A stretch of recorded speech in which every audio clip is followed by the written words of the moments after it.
For the last 5 years, at least 7 linemen died in line of duty in the Philippines alone. Cause of death: electrocution, falls, and other pole accidents.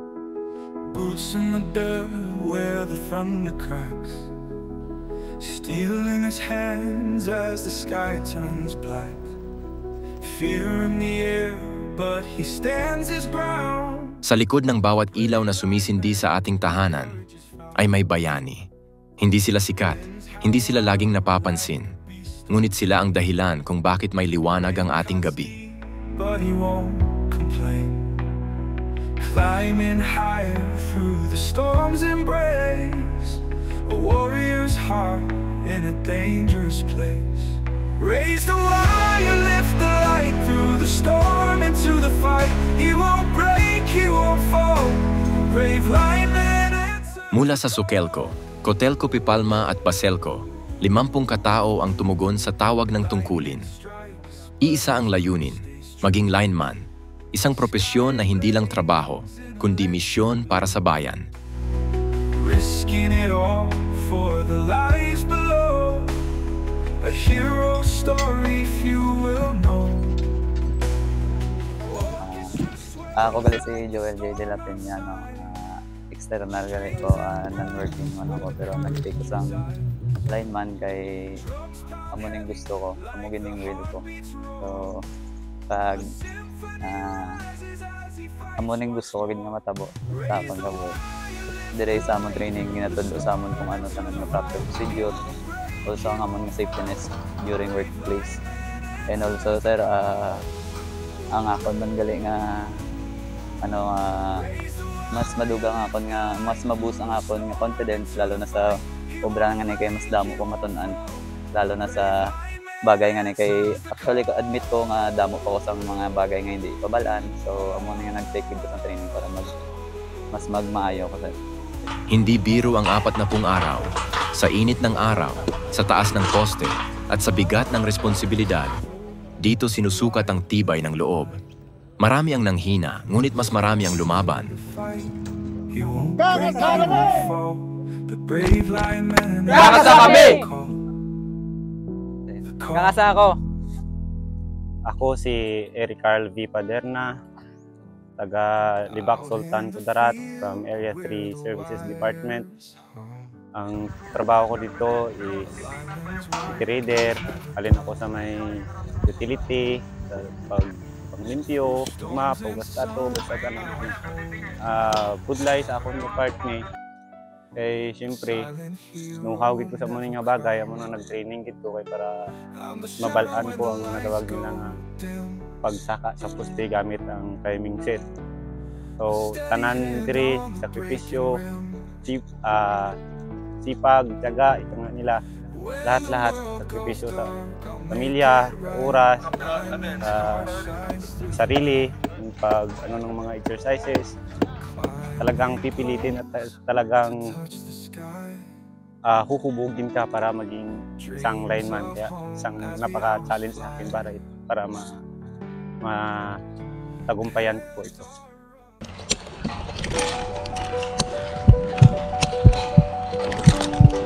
Isang araw, isang trahedya ang yumanig sa training ground.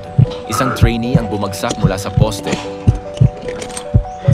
Shadows stretch and crawl through the night. Echoes whisper secrets out of sight. Ligtas siya, ngunit hindi na siya nakabalik. Sa kanya, ito na ang hangganan.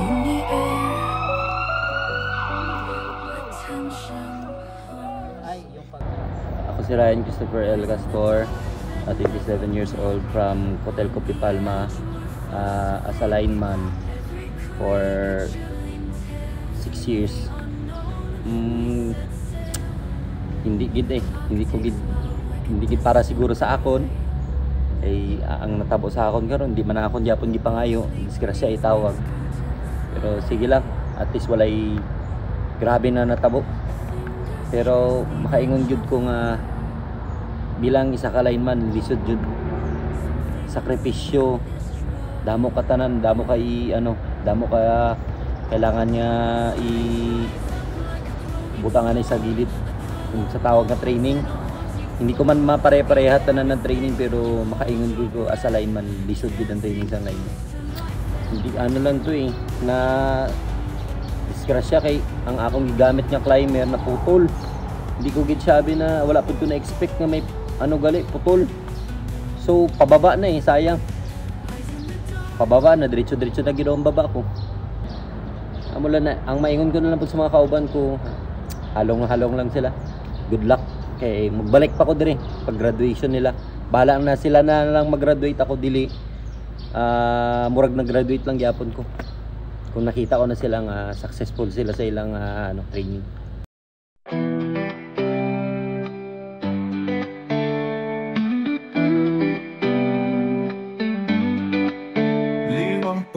Kaming handa sa laban.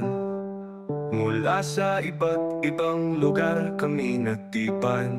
Sukelko, Baselko, Cotelco, Sa bawat luha at sugat, isang aral ang tumatatak. Ang pagiging lineman ay hindi para sa lahat. Ngunit para sa mga pinili ng tadhana, ito ay panata. At takot din namin iniindat. Sa bawat hakbang, sa training na mahirap, tibay ng loob, sa puso'y niyayakap.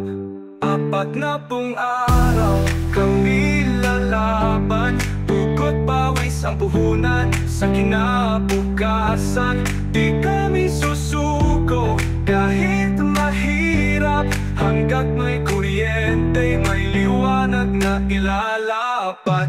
Kami ang lineman ng bayan mong mahal, patatag, matapang, handa sa bawat hamon at aral. Bitbit ang aral, simplin at dangal, bawat kawat, bawat poste, aming tatahakin.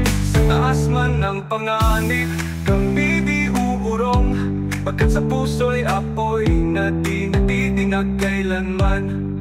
Sa bawat pagkadapa, kami babangon, kaakibat ang pangarap sa bawat ambon.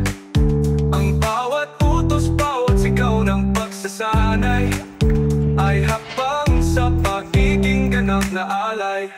40 araw kami lalaban, bukod pawis ang puhunan sa kinabukasan. Di kami susuko kahit mahirap, hanggat may kuryente, may liwanag na ilalapat. Kami ang lineman ng bayan mong mahal, patatag, matapang, handa sa bawat hamon at aral. Bitbit ang aral, disiplina at tangal, bawat kawat, bawat poste. Sa mga tahimik na bayani ng ating kuryente, saludo kami.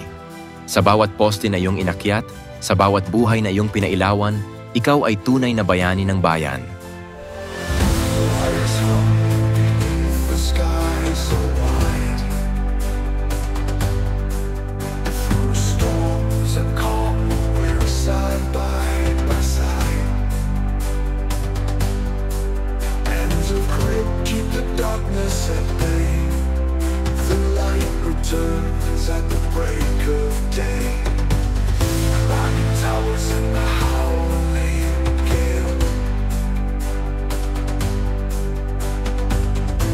Every heartbeat tells a fearless tale.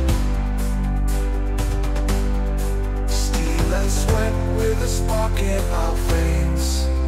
We're the keepers of the power's reign. Lines of steel carry dreams through the night, guiding the world with electric lights. We stand tall where the warriors cry, lifting hope to the endless sky. Every scar is a badge that we wear, proof of battles fought high in the air. Through the cold and the fire we press on, till the darkness is gone. And when the earth shakes and the heavens weep, we rise where the mountains are steep. For every home, for every flame, we rise again to stake our claim. Lines of steel carry dreams through the night, guiding the world with